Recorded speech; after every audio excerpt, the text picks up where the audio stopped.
Hello guys, मैं Sonu Kumar Singh live study में आपका स्वागत है। आज की इस वीडियो में हम चर्चा करने वाले हैं पार्टीशन ऑफ बंगाल के बारे में, यानी कि 1905 में जो बंगाल का विभाजन हुआ उसके बारे में। बंगाल विभाजन की सार्वजनिक रूप से घोषणा दिसंबर 1903 में कर दी गई। बंगाल विभाजन को अच्छी तरीके से समझने के लिए हमने इसे 3 पार्ट में डिवाइड किया है। इसका जो पहला जो है इसके रीजन की चर्चा होगी, यानी कि इसके कारणों की, आखिरकार वो कौन सा कारण था जिसके कारण से बंगाल का विभाजन करना पड़ा। और देन नेक्स्ट जो होगा हमारा इसके विरोध करने का तरीका, जैसे कि नरमपंथी और उदारवादियों ने कैसे विरोध किया, उनका तरीका क्या था, राष्ट्रवादियों का तरीका क्या था, एंड देन जो लास्ट वन जो होगा कांग्रेस के स्टैंड क्या थी इस विभाजन को लेकर के, कांग्रेस का स्टैंड क्या था, एंड देन जिसका लास्ट वन पार्ट होगा उसका रिस्पॉन्स होगा, यानी कि इसके परिणाम की चर्चा करेंगे। इसके परिणाम में स्वदेशी एवं बहिष्कार आंदोलन चलाए गए, यह आंदोलन कितना प्रभावी हुआ, कितना सफल हुआ, उसकी चर्चा करेंगे। बंगाल विभाजन की घोषणा जुलाई 1905 में की गई और इसे विधिवत रूप से लागू 16 अक्टूबर 1905 को की गई। एग्जाम पॉइंट ऑफ व्यू से ये तीनों डेट हैं, ये आपके लिए बहुत ही महत्वपूर्ण है। आपके एग्जाम में पूछे जा सकते हैं कि बंगाल विभाजन की घोषणा कब की गई, बंगाल विभाजन विधिवत रूप से लागू कब हुआ, तो आपको ये तीनों डेट याद होना चाहिए। बंगाल विभाजन को अच्छी तरीके से समझने के लिए सबसे पहले आपको 2 चीज़ें जाननी होगी, जिसमें से आपका पहला होगा लॉर्ड कर्जन के बारे में। और लॉर्ड कर्जन इस समय का तत्कालीन वायसराय हुआ करता था बंगाल का। तो लॉर्ड कर्जन की भारत के प्रति क्या नीति थी, क्या पॉलिसी थी, वो भारत के लिए क्या सोचता था, ये जानना बहुत ही जरूरी है, क्योंकि कर्जन की ही नीतियों का कारण था कि बंगाल का विभाजन हुआ। कर्जन ने ही बंगाल का विभाजन किया। एंड देन जो इसका नेक्स्ट वन हम समझेंगे ओरिजिन ऑफ बंगाल, यानी कि बंगाल के भौगोलिक स्थिति के बारे में। चूंकि बंगाल विभाजन के पीछे जो कारण दिए गए उसमें आपको बंगाल के ओरिजिन को समझना बहुत ही जरूरी है। तो सबसे पहले हम देखते हैं लॉर्ड कर्जन के बारे में। लॉर्ड कर्जन 1899 से 1905 तक वायसराय रहा और इसका जो शासनकाल है ये पूरे अपने शासनकाल में सिर्फ और सिर्फ मिस्टेक के लिए और आयोगों के लिए प्रसिद्ध है, यानी कि इसके शासनकाल में इसने सिर्फ मिस्टेक किए हैं और कमीशन को गठित किया हुआ है, और इसी मिस्टेक का कारण था बंगाल का विभाजन। लॉर्ड कर्जन भारत को एक राष्ट्र नहीं मानता और कांग्रेस के प्रति भी इसका कोई खास अच्छा रवैया नहीं था। कांग्रेस के लिए बोलता था कि कांग्रेस मन की उद्गार निकालने वाली एक संस्था है। देन नेक्स्ट देखते हैं हम ओरिजिन ऑफ बंगाल के बारे में। ओरिजिन ऑफ बंगाल, बंगाल का जो भौगोलिक स्थिति था उसका पूरा एरिया था 4,89,500 स्क्वायर किलोमीटर, यानी कि तकरीबन 5 लाख स्क्वायर किलोमीटर के आसपास में, जो कि एक बड़ा ही क्षेत्र होता है। अगर इसकी पॉपुलेशन की बात करें, यानी कि जनसंख्या की, तो 80 मिलियन का ही जनसंख्या था यहाँ का। और विभाजन से पूर्व जो बंगाल में क्षेत्र शामिल थे वो थे आपके आज के बिहार, उड़ीसा, बांग्लादेश और आज के वर्तमान में पश्चिम बंगाल, इसके साथ ही असम। हालांकि असम को इससे पहले बंगाल से पूर्व विभाजन से बहुत पहले ही असम को इसमें से हटा दिया गया था, लेकिन बिहार, उड़ीसा, बांग्लादेश और पश्चिम बंगाल ये चारों स्टेट जो थे सम्मिलित रूप से इसमें शामिल थे। इसका जो विभाजन किया गया वो 2 टर्म में किया गया। इसका जो विभाजन, पहला विभाजन था एक ईस्ट बंगाल के रूप में किया गया और दूसरा जो था वेस्ट बंगाल के रूप में किया गया। ईस्ट बंगाल में जो स्टेट को रखा गया वो था आपका बांग्लादेश और असम। बांग्लादेश और असम के क्षेत्र को काट करके ईस्ट बंगाल बनाया गया और वेस्ट बंगाल में आज का बिहार, उड़ीसा और पश्चिम बंगाल को शामिल किया गया। यानी कि बंगाल विभाजन करके इसे 2 पार्ट में डिवाइड कर दिया गया। ईस्ट बंगाल यानी कि पूर्वी बंगाल और वेस्ट बंगाल और पश्चिमी बंगाल। ईस्ट बंगाल में बांग्लादेश और असम को रखा गया, जबकि वेस्ट बंगाल में बिहार, उड़ीसा और पश्चिम बंगाल को रखा गया। अब हम इसके कारणों की चर्चा करते हैं कि किस रीजन से ये बंगाल को 2 पार्ट में डिवाइड किया गया, ईस्ट बंगाल और वेस्ट बंगाल में। बंगाल विभाजन के पीछे जो रीजन दिया गया ब्रिटिश गवर्नमेंट की तरफ से, उसमें 2 टाइप होते हैं, जिसमें से एक ऑफिशियली रीजन था जो ब्रिटिश गवर्नमेंट ने दिया, और दूसरा जो इसका रीजन था एक वास्तविक मंशा था, जो ब्रिटिश गवर्नमेंट की जो वास्तविक मंशा थी वो उसका कारण हो जाता है। ब्रिटिश गवर्नमेंट ने जो ऑफिशियली रीजन दिया उसमें वो एडमिनिस्ट्रेशन को आधार बनाया, यानी कि प्रशासनिक कारण बताया उसने। ये बात सही था कि बंगाल का जो एरिया था एक बड़ा एरिया था, जैसे कि मैंने बताया कि तकरीबन 5 लाख के स्क्वायर किलोमीटर का एरिया था, उसके साथ ही 80 मिलियन का पॉपुलेशन था, जिसके कारण से इसके एडमिनिस्ट्रेशन को चलाने में बहुत सारी दिक्कतें आ रही थी। जैसे कि यहाँ संचार व्यवस्था अच्छी तरीके से लागू नहीं हो पा रहा था, जो भी गवर्नमेंट की तरफ से फंड दिए जा रहे थे आम जनता के लिए वो सही तरीके से व्यवस्थित रूप से आम जनता तक नहीं पहुँच पा रहा था। लेकिन जिस तरह से हाथी के दांत खाने के कुछ और दिखाने के कुछ और होते हैं, ठीक उसी प्रकार ब्रिटिश गवर्नमेंट के इसके पीछे वास्तविक जो रीजन था वो था राष्ट्रवादियों का गढ़। चूँकि उस समय जो बंगाल का जो एरिया था वो पूरा बंगाल के एरिया में राष्ट्रवादियों का गढ़ बन चुका था। उस समय के जो बंगाल का एरिया था वहीं से सारी जितने भी क्रांतिकारियों का एक्टिविटी होता था वो इसी बंगाल से संचालित होता था।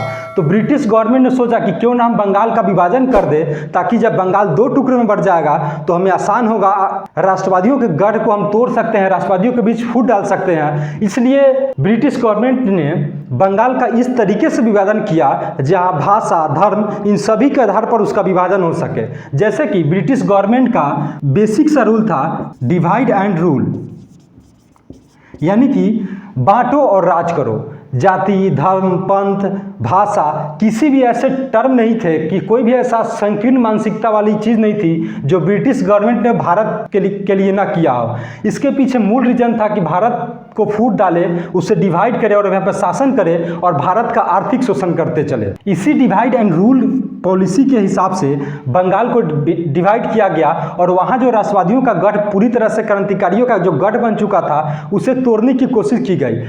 ब्रिटिश गवर्नमेंट अपने वास्तविक मंशा को पूरा करने के लिए, वास्तविक मंसूबे को पूरा करने के लिए बंगाल का विभाजन 2 आधार पे किया। एक पहला भाषा के आधार पे और दूसरा धर्म के आधार पे। तो पहले ब्रिटिश गवर्नमेंट ने भाषा के आधार पर इस तरीके से डिवाइड किया कि जो भी बंगाल में बंगाली बोलने वाले थे वो बंगाल में ही अल्पसंख्यक हो गए।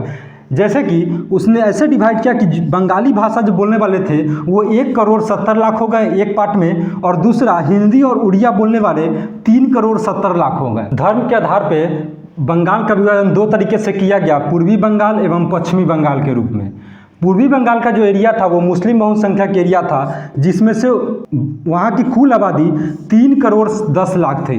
3,10,00,000 वाले पूर्वी बंगाल के एरिया में से मुस्लिमों की संख्या थी 1,80,00,000। यानी कि पूर्वी बंगाल का विभाजन इस तरीके से किया गया जहां मुस्लिम बहुसंख्यक है और हिंदू अल्पसंख्यक थे।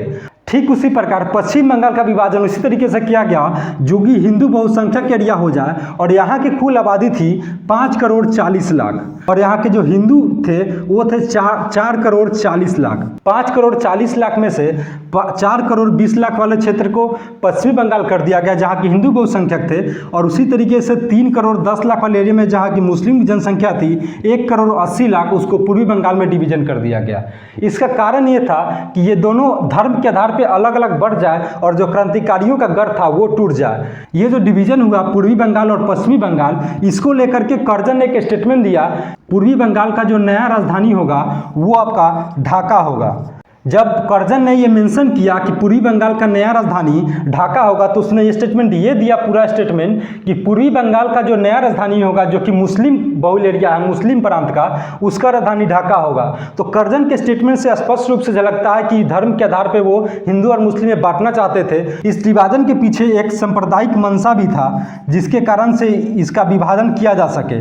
और उस समय जो स्वतंत्रता संग्राम चल रहा था, स्वतंत्रता की जो लड़ाई चल रही थी, उसमें हिंदू और मुस्लिम दोनों एक बड़े संख्या पे मिल करके और ब्रिटिश गवर्नमेंट के खिलाफ स्वतंत्रता के झंडे को, परचम को ऊपर कर रहे थे। तो ब्रिटिश गवर्नमेंट ने सांप्रदायिक आधार को मानते हुए, सांप्रदायिक के आधार को बनाते हुए धर्म के आधार पर पूर्वी बंगाल और पश्चिम बंगाल में इसका डिवीजन किया। देन नेक्स्ट देखते हैं इसके विरोध को लेकर के। इसको विरोध के लेकर के जो नरमपंथी थे उनका जो विरोध करने का तरीका था वो अनुनय विनय या पत्र निवेदन का था। जैसे कि नरमपंथी जो विद्रोह करते थे वो ब्रिटिश गवर्नमेंट को एक लेटर देते थे या कांग्रेस का अधिवेशन में एक प्रस्ताव पारित करते थे जैसे कि निंदा प्रस्ताव, लेकिन ये कुछ खास स्टैंड नहीं ले पाते थे, खास डिसीजन नहीं ले पाते थे जिसका असर ब्रिटिश गवर्नमेंट में नहीं पड़ता था। जबकि ठीक उसके अपोजिट राष्ट्रवादियों का मानना था कि हमें ब्रिटिश गवर्नमेंट से भिक्षा नहीं लेनी चाहिए, जैसे कि अनुनय विनय का निवेदन नहीं करना चाहिए, हमें अपनी आज़ादी लड़ करके लेनी होगी, स्वतंत्रता का जो लड़ाई होगा वो लड़ करके लेना होगा। और इसके बावजूद जो कांग्रेस का स्टैंड था इस विरोध के लेकर के, कांग्रेस के स्टैंड में 1905 में जो अधिवेशन हुआ उसकी अध्यक्षता गोपाल श्री कृष्ण गोखले ने की, और कांग्रेस इस अधिवेशन में बंगाल विभाजन को लेकर के 2 प्रस्ताव पारित किया, जिसमें से पहला जो था प्रतिक्रियावादी नीति का विरोध करना, यानी कि कर्जन ने जिस प्रतिक्रियावादी नीति को अपना करके बंगाल का विभाजन किया था उसका विरोध करना और विभाजन की आलोचना करना।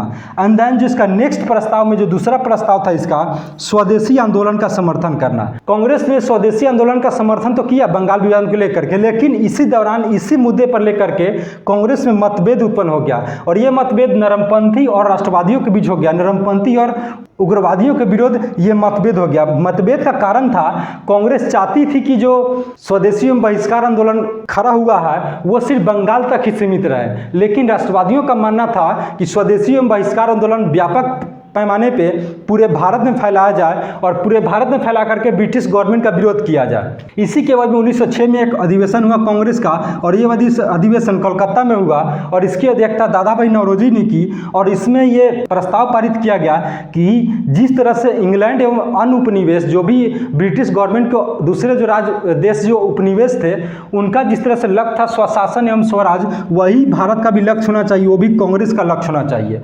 और 1905 में जो स्वदेशी आंदोलन के लेकर के जो मतभेद उत्पन्न हुआ उसी का रिएक्शन देखने को 1907 के सूरत अधिवेशन में मिला। 1907 के सूरत अधिवेशन तक ये मतभेद इतना बढ़ गया कि कांग्रेस दो टुकड़े में बंट गई, नरमपंथी और राष्ट्रवादी, नरमपंथी और उग्रवादी दोनों दो टुकड़ों में बट गए 1907 के अधिवेशन में। द नेक्स्ट देखते हैं इसके रिस्पॉन्स में जो स्वदेशी एवं बहिष्कार आंदोलन चलाए गए उसके बारे में। ये जो स्वदेशी एवं बहिष्कार आंदोलन चलाया गया इसमें सर्वप्रथम विदेशी वस्तुओं का बहिष्कार किया गया, उसकी होली जलाई गई। साथ ही जो भी लिवरपूल में नमक बनते थे, मैनचेस्टर में कपड़े आते थे, उनका विरोध किया गया। इसके अलावा 7 अगस्त 1905 को कलकत्ता के टाउन हाउस में एक विशाल जनसभा का आयोजन किया गया और यहीं से स्वदेशी आंदोलन शुरुआत हुई। ये जो यहाँ पे जन सैलाब उतरा, ये जन सैलाब एक प्रतीक चिन्ह था कि जो बंगाल का विभाजन किया गया, बंगाल की एकता को जो तोड़ने की कोशिश की गई है उसके लिए जन सैलाब पर्याप्त था। इसके अलावा इस जो बंगाल विभाजन हुआ 1905 में उसे शोक दिवस के रूप में मनाया गया। यहाँ पे लोगों ने व्रत रख के गंगा में स्नान किए और नंगे पद यात्रा की। नंगे पद यात्रा के दौरान ही उन्होंने वंदे मातरम गीत गाया और यही वंदे मातरम कालांतर में आगे चल करके जितने भी स्वतंत्रता सेनानी थे, स्वतंत्रता आंदोलन हुए, उसका एक मुख्य आंदोलन का गीत बन गया। इसके अलावा ये जो बंगाल विभाजन हुआ था उसकी एकता को प्रदर्शन को दिखाने के लिए सभी ने वहाँ एक दूसरे कलाई में राखी बांधी और अपने एकता को प्रदर्शित किया। ये जो स्वदेशी एवं बहिष्कार आंदोलन था ये सिर्फ बंगाल में ही सीमित नहीं था, ये पूना और मुंबई में इसका नेतृत्व बाल गंगाधर तिलक ने किया, जबकि पंजाब में लाला लाजपत राय एवं अजीत सिंह ने इनका नेतृत्व किया इस आंदोलन का।